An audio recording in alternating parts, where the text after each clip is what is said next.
keputusan dan prosedur persidangan dan registrasi yang berkenaan dengan cara bekerja dalam mengambil keputusan.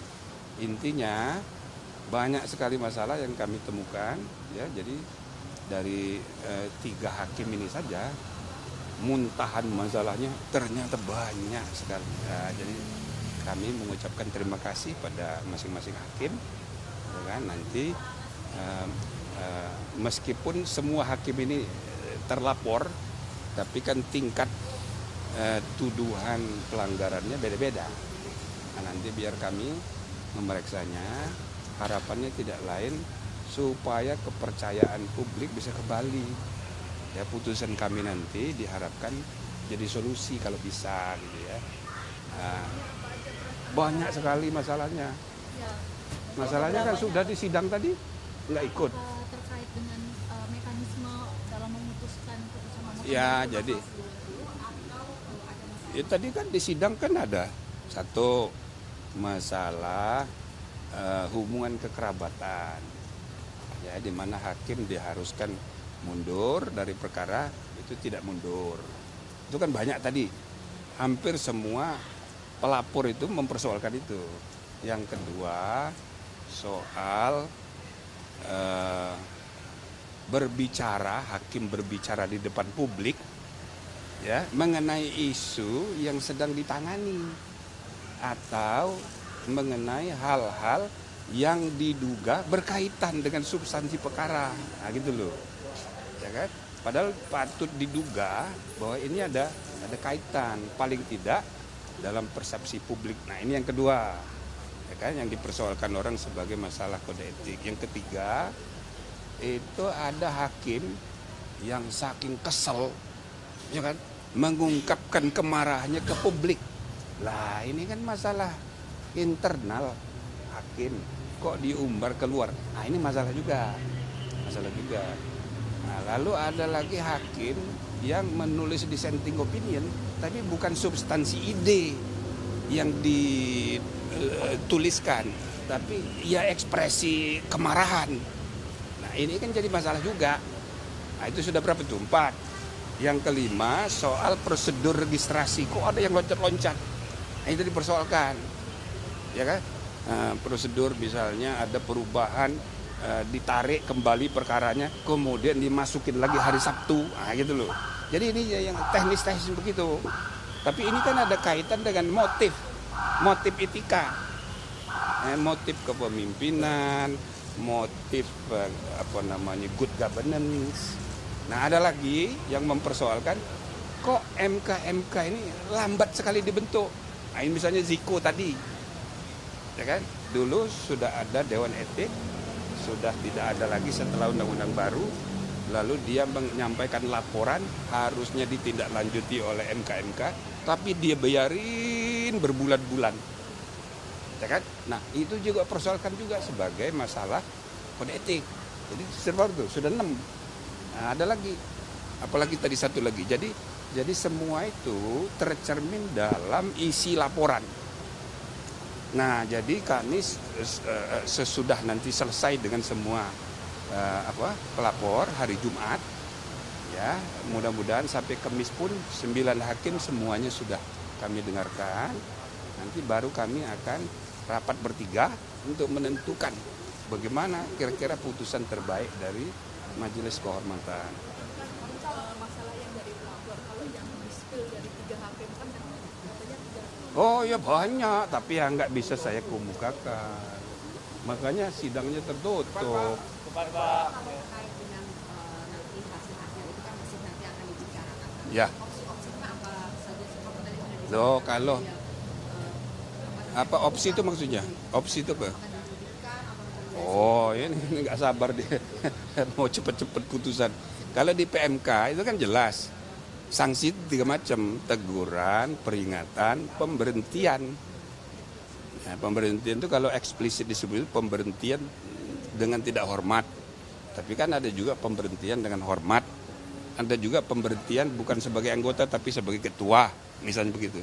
Peringatan ada yang ya tidak diuraikan, tapi kan variasinya bisa banyak. Peringatan biasa, bisa juga peringatan keras, bisa juga peringatan sangat keras, bisa aja. Jadi itu tidak ditentukan di dalam PMK, tapi variasinya mungkin itu. Nah yang paling ringan itu teguran, ya kan, lisan, teguran tertulis, misal nih, teguran disampaikan secara lisan bersamaan dengan penyampaian putusan. Jadi nggak perlu lagi surat khusus. Tapi bisa juga teguran dengan surat khusus. Surat khusus memberi teguran tapi dilampiri putusan. Jadi walhasil ya ada 3 itu tapi variasinya bisa banyak. Jadi teguran, peringatan, pemberhentian. Variasinya tunggu aja nanti. Ya, jadi itu nanti kreativitas MK-MK. Kira-kira ini baiknya bagaimana ini. Tapi kalau misalnya tidak terbukti, rehabilitasi. Jadi kan 99 ini kena dilaporkan semua nih. Ya mungkin ada di antara 9 itu direhabilitasi. Ini orang baik. Nah, kita akan sebut itu. Misalnya dari wartawan, oh ini yang paling baik ini namanya Ana, misalnya gitu. Kita puji nanti. Ya. Ya belum bisa. Kapan besok masih ada yang ikuti Besok. Nah, besok itu pelapornya itu grupnya siapa namanya? Bukan, Bipiter sudah tadi. Hah? TPDI. Besok itu siapa namanya itu? Petrus kan banyak rombongannya juga itu. Ada 2 besok, Petrus sama satu lagi sorenya. Nah, kemudian sesudah 2 itu nanti hakimnya 3 kita panggil. 1 Pak Saldi Isra, 2 Pak Manahan, Pak Suhartoyo, yang ketiga Manahan. 3. Nah, yang 3 sisanya lusa. Ya, sabar ya. Kan soal concurring from ini kan juga banyak yang mempersoalkan bahwa itu seharusnya dihitung dissenting. Apakah itu juga tadi jadi materi yang diklarifikasi di sini? Ya, pasti kita tanyain dan sudah dia jawab. Nanti jadi itu substansi pemeriksaan hakimnya ya, itu nanti biar terlihat nanti di pertimbangan putusan MK. Yang jelas ya kan di samping kita ngecek bagaimana itu mengenai tuduhan pelanggaran kode etik. Ini hakim-hakim ini kita bebasin untuk curhat. Waduh, curhatnya banyak sekali. Nah, itu semuanya. Ya. Ada tekanan dari salah satu tahanan Ya, yang nangis malah kami. Kami bertiga. Kalau soal lobby ini juga ditanyakan. Iya. Ada nggak? Lo apa? Ada Lobby. Lobby maksudnya? kan tadi kan di persidangan disampaikan kok katanya kalau ketua ini lobby para hakim.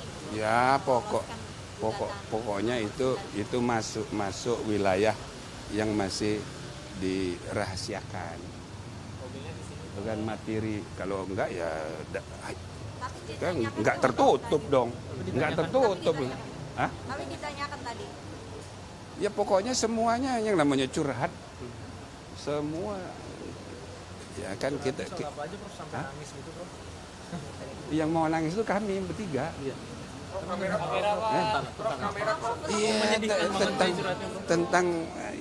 tentang ya jadi gitu ya. Jadi kira-kira putusannya itu nanti tunggu aja. Kan ini baru 2 hari, 3 hari. Sabarlah. Apa jaminan dari MK bahwa putusan nantinya ini tidak ada? Nggak bisa, nggak mungkin saya menjamin. Ini juga putusannya kan belum juga. Karena terlapor ini ada hubungan kekerabatan dengan presiden. Itu salah satu isu. Kan ada 6 atau 7 isu. Banyak. MKMK memastikan bahwa netral, independen dan Itu yang sedang kita nilai. Ya kan kalau soal hubungan kekerabatan nggak perlu bukti. Semua orang udah tahu. Loh itu nggak perlu pembuktian. Ya kan? Ya, kelihatan dari fotokopi apa itu? Foto perkawinan. Sudah jelas.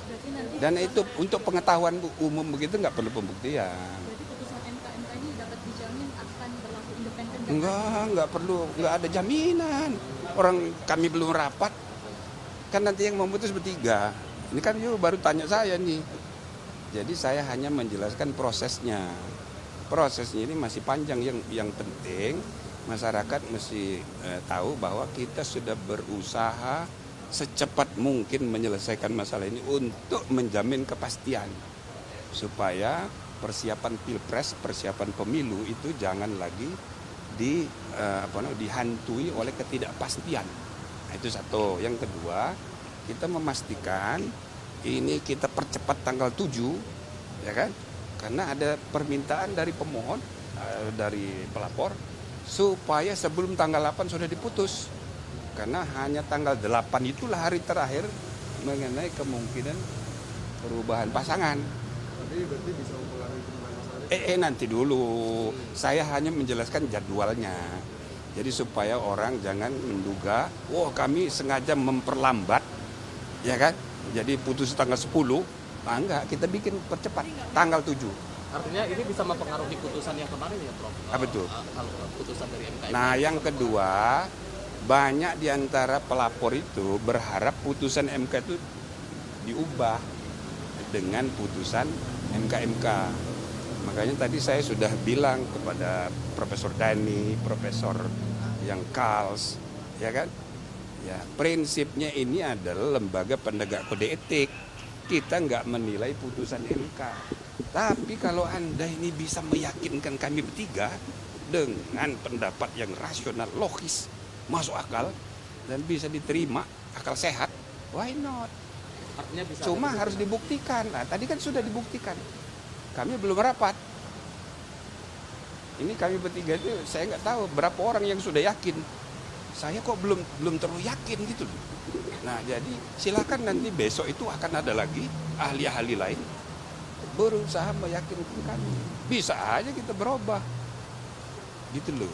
Karena negara sedang berkembang kayak kita ini memerlukan keputusan-keputusan yang progresif. Jangan kaku hukum dan memahami hukum dan konstitusi. Jadi kami terbuka aja.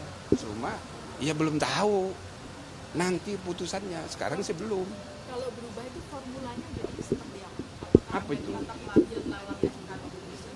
Formulanya seperti apa? Ya, itu tanya pada pemohonnya aja, pelapornya aja. Tadi Prof kan membuka Mereka menuntut. Nah, argumennya apa? Kayak Denny, Profesor Denny itu minta supaya persis seperti Undang-Undang Kekuasaan Kehakiman pasal 17 ayat 6 dan 7.